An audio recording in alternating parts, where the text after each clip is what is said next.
MSc chemistry semester 4। Hello students, हम ले रहे हैं हीट्रोसाइक्लिक कंपाउंड और उसके अंदर 3 मेंबर रिंग सिस्टम या हम कहें स्मॉल रिंग सिस्टम।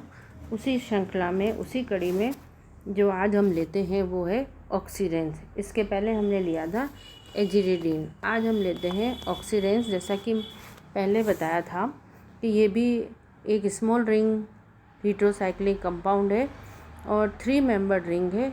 इसके अंदर हीट्रो एटम नाइट्रोजन होता है।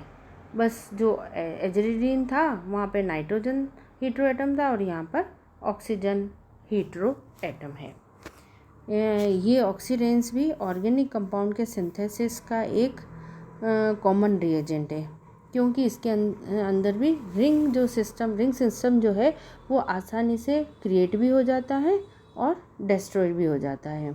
इसलिए ये एक ऑर्गेनिक सिंथेसिस के अंदर इम्पॉर्टेंट रिएजेंट का रोल प्ले करता है, क्योंकि आसानी से रिंग ब्रेक होती है और आसानी से रिंग इसके अंदर बन जाती है। इसलिए इसके अंदर ऑक्सीजन हीट्रो एटम होने के कारण इसको इपॉक्साइड और अल्फा बीटा इपॉक्सी इथेन के नाम से भी इसको जाना जाता है, क्योंकि इसके अंदर जो हीट्रो एटम है वो ऑक्सीजन है।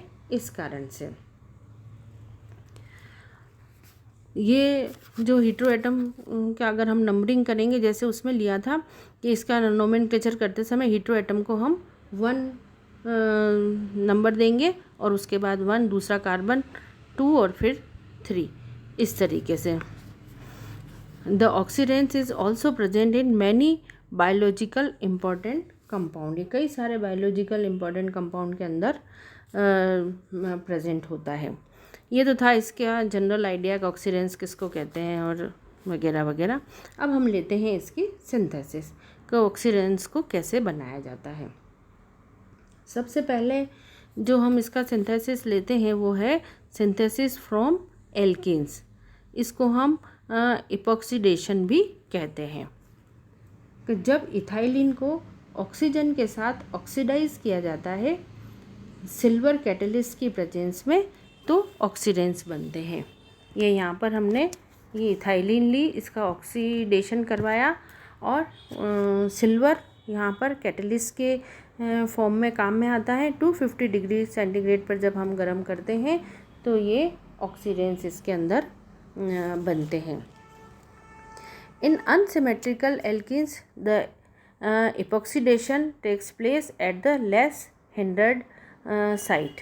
ये हमने यहाँ पर रिएक्शन लिए कि कोई अनसिमेट्रिकल एल्कीन्स लें तो उसके अंदर ये इस तरीके से प्रोडक्ट इसके अंदर बनता है। एल्कीन्स रिएक्ट विथ HOBr और HOCl to give halohydrin that is converted into oxiranes by alkali. वो बाद में फिर ऑक्सीरेंस के अंदर कन्वर्ट हो जाते हैं। ये हमने यहाँ पर अलग अलग एग्जाम्पल लिए हैं और उससे बताया है कि 3O3 bromo 2 hydroxy butanes gives 6 epoxides and erythro 3 bromo 2 hydroxy butane gives trans epoxide. तो इसमें ये जो है ये 3O जो लिया हमने 3 ब्रोमो 2 हाइड्रोक्सी ब्यूटेन वो 6 एपॉक्साइड देगा, और उसके बाद में जो हमने ये लिया दूसरा वो देता है ट्रांस एपॉक्साइड्स। ठीक है, ये यहाँ पे 2 एग्जाम्पल लिए हमने, ट्रांस और सिस, ट्रांस टू इपॉक्सी ब्यूटेन और सिस टू इपॉक्सी ब्यूटेन के एग्जाम्पल। ये इसकी इपॉक्सीडेशन रिएक्शंस थी। अब हम लेते हैं इसकी दूसरी जो रिएक्शन है वो है nucleophilic alkylation of carbonyl compound. ये जो रिएक्शन हम इसकी लेते हैं, ऑक्सीडेंस को कार्बोनाइल कंपाउंड से भी प्राप्त किया जा सकता है। कि जो ऑक्सीडेंस है उनको हम कार्बोनाइल कंपाउंड से भी ले सकते हैं। कि oxiranes can be obtained from carbonyl compound by reaction with carbanions of general type of R-CX in which X is good living group। ये हमने यहाँ पर इसका एग्जाम्पल लिया कार्बोनाइल कंपाउंड के साथ इसकी रिएक्शन का, और उससे भी ये ऑक्सीडेंस प्राप्त होते हैं। ये हमने यहाँ पर एक एग्जाम्पल लिया है, वो है benzaldehyde on condensation with potassium tertiary butoxide gives tertiary butyl beta phenyl glycidate. ये हमने एक इसमें एग्जाम्पल लिया।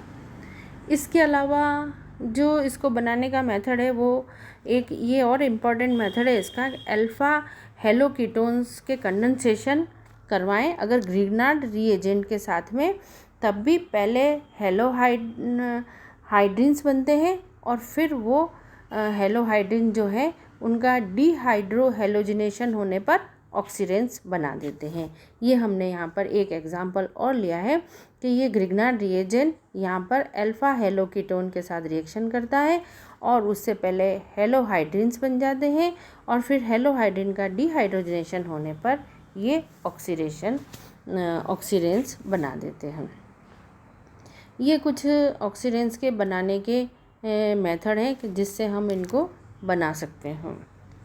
इसके अलावा इसके सब्स्टिट्यूटेड ऑक्सीडेंस भी बनाए जा सकते हैं अगर हम इसका रिएजेंट को चेंज करें तो उससे। ये थे हमारे ऑक्सीडेंस।